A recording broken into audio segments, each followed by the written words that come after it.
Welcome to South-South News. I'm Bill Miller. One of the main goals of South-South News is to focus attention on unique economic, social, and developmental activities that are taking place around the world, especially in economically developing countries. Tonight we're going to focus upon the Millennium Development Goals, a concept that really came online in 2000. And our guest is very knowledgeable of the Millennium Development Goals. Bob Orr is the Assistant Secretary General for Policy Planning at the United Nations. Mr. Robert Orr, welcome to South-South News. Great to be here, thank you. I appreciate you being with me tonight. Let's jump right into it. Let's talk about the Millennium Development Goals. I mentioned they came online in 2000. Give us a little background on exactly what they are, and not each of them, but just a little overview. The Millennium Development Goals, or as they're known by many around the UN, the MDGs, are an innovation in global work on development to try to quantify what we need to do to help the most vulnerable populations around the world. Basically, it's all the essential needs that people have, from food, education, sustainable development, and climate. Water, anything that people do need shows up there in the MDGs. The real exciting development is that since 2000, when global leaders endorsed these MDGs, they have become the framework that many governments have used and societies have used around the world to mobilize concrete action to address basic development needs. And this has changed how the world is doing business. Now, there are 8 logical, quantifiable goals. What are a few of them, and when should we accomplish them? Well, I think the MDG that people often focus on is the first one, which is related to poverty and food, kind of basics, the basics of the basics. And I think this is one where we've seen real progress in some countries, but in others not as much as needed. Two of the goals that have been taking the slowest road to completion are 4 and 5 on women's and children's health. This is kind of counterintuitive for many people. Something as basic as women's and children's health, people often thought would be at the front of the parade, not at the back of the parade. But what we found is that while we have made some progress in key areas of children's health, maternal health has been lagging far behind. So this is why the Secretary General in the UN has placed a particular emphasis on women's and children's health over the last year. And we are seeing now real developments that are moving this from the caboose of the train to be the engine of the MDG train, with major new investments coming from governments north and south, from private citizens and philanthropists, from international development banks, and from private industry. So we have a broad coalition now with over $40 billion in new commitments last year alone, and expanding even further this year. We're starting to see action out on the ground on women's and children's health that is very exciting, and again could move us from being the slowest moving MDGs to the fastest moving. They could move to the front of the line, or they could be the engine and not the caboose, as you mentioned. That's right, exactly. And it's so important too, because women are critical in every society. It doesn't matter if it's a developed or economically developing country. They play a critical role, but in so many cases they do not receive fair compensation. It's pretty obvious. Women's empowerment is one of the Secretary General's key focus areas because it cuts across everything the UN is trying to do.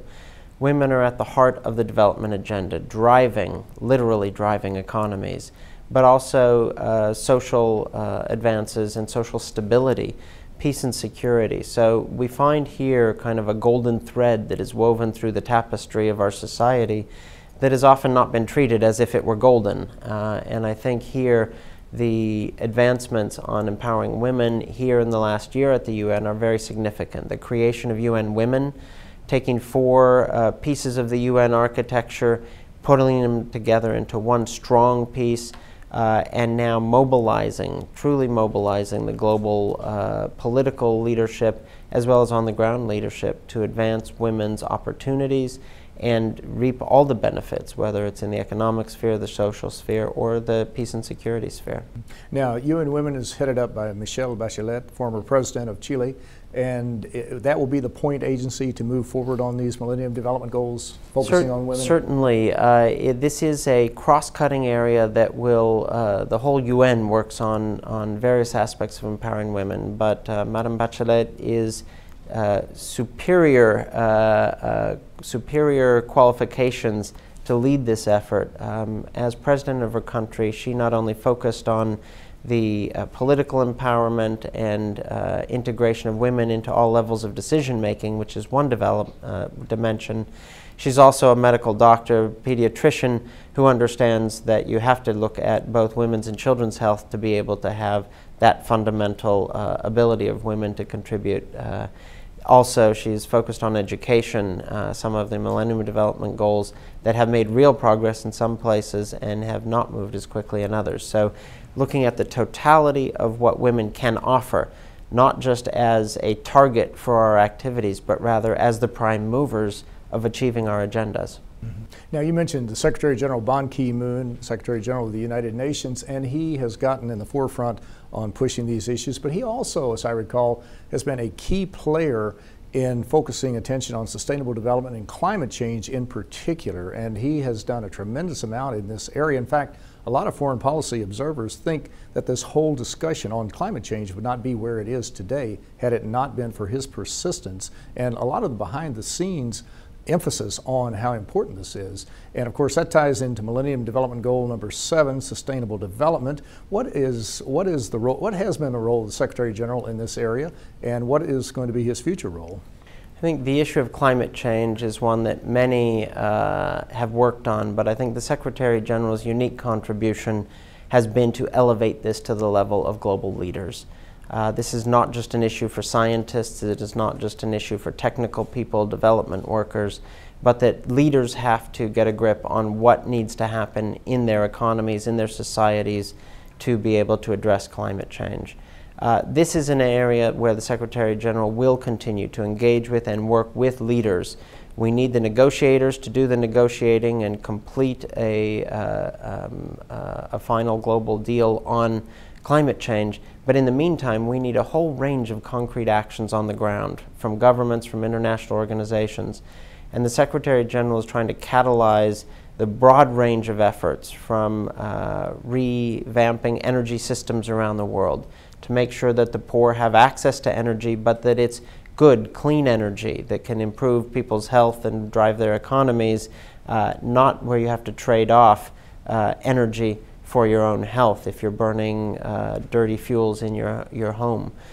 So we want to create options for people all around the world, and the Secretary General will continue to push the negotiators to do what they need to do to come to a political agreement, but simultaneously we're focusing on action on the ground to both facilitate that political agreement and make the changes we all need.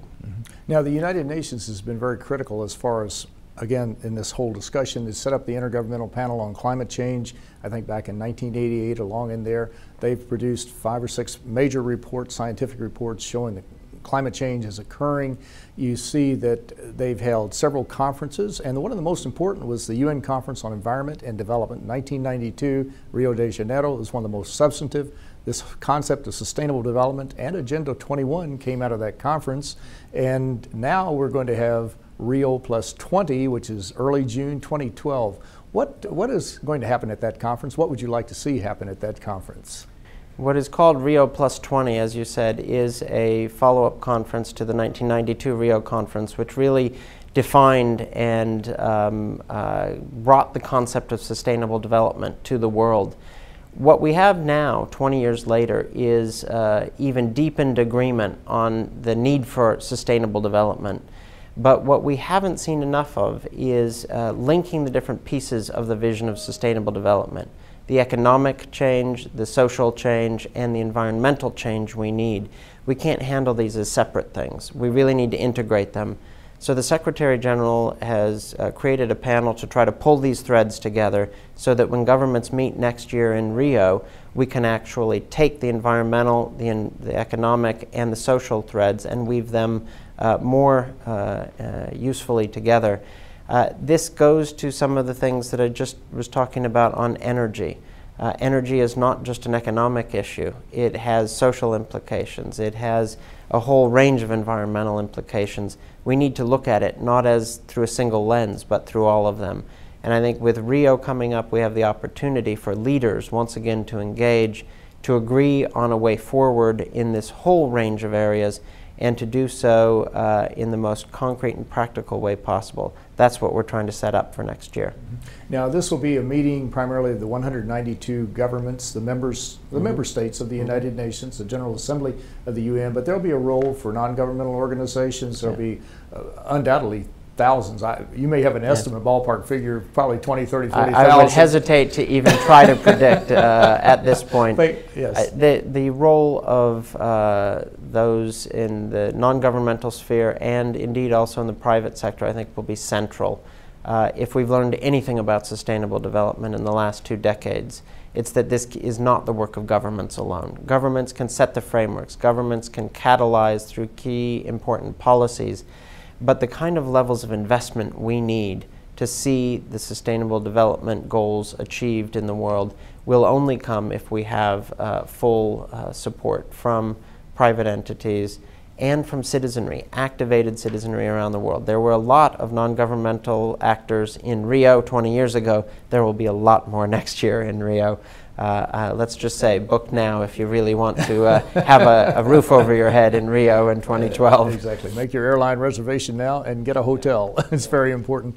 Well, these are very important issues, and we talk about this whole thing of climate change, and there are still a lot of skeptics out there, climate change deniers, even though the scientific evidence is overwhelming. Do you find it, I know you're an expert in this area, do you find it interesting or perplexing why the climate change deniers get equal time with the scientists who actually have facts on their side? I think there are a couple things going on here. People's natural desire for, quote, even-handedness means you want, quote, both sides of the story. But when the facts are so definitively on one side of the story, it's quite frankly irresponsible to try to give equal time. The fact is that climate change is happening. We know scientifically, beyond a shadow of a doubt, that human behavior is largely responsible for that, and now we have to act on it. Just recently in the United States, there was a series of very destructive tornadoes in the southern part of the country. People who often feel that this is out there, it's someone else's problem. The severity of weather around the world is something that is affecting communities all over. If you just calculate the amount of damage done in the American South in recent days, in the hundreds of millions of dollars and the thousands of lives lost, this is a story that's replaying all over the globe. And if you think about, is it better to invest in addressing climate change and stopping this inexorable trend towards more and severe weather, or pay the much bigger price later? I think the answer is clear. It's much better to invest now, both the political will and the money, to make sure that we rein in climate change and give our children a future, give our grandchildren a future, but let's not forget, give ourselves a future. This is not for future generations. It's happening to us now, and we have to address it now. A lot of people thought that climate change wouldn't happen in their lifetime, but now many of them are changing their opinions and thinking it is going to happen. And of course, as you mentioned, it's in all of our best interest to confront this issue, as with all the other issues too, because they do impact us. These international events do impact us, if not today, certainly tomorrow, and we certainly need to focus attention on this. Well, I think it's an old adage that you best take care of your neighbor today because they might be the ones taking care of you tomorrow. We see that on a daily basis on climate change. We're all affected. We all need to be a part of the solution, and it's not someone else's issue. We have to help others prepare for it, to be able to adapt to climate change, as well as to mitigate the effects of climate change. Well, Mr. Robert Orr, Assistant Secretary General for Policy Planning at the United Nations. These are very important issues, and our viewers can go to un.org and get more information, or they can tap into southsouthnews.com and also hear interviews with you and a lot of other experts. I want to thank you so very much for a very interesting and a very informative program. Real pleasure. Thank you. I'm Bill Miller. Thank you for joining us on South South News.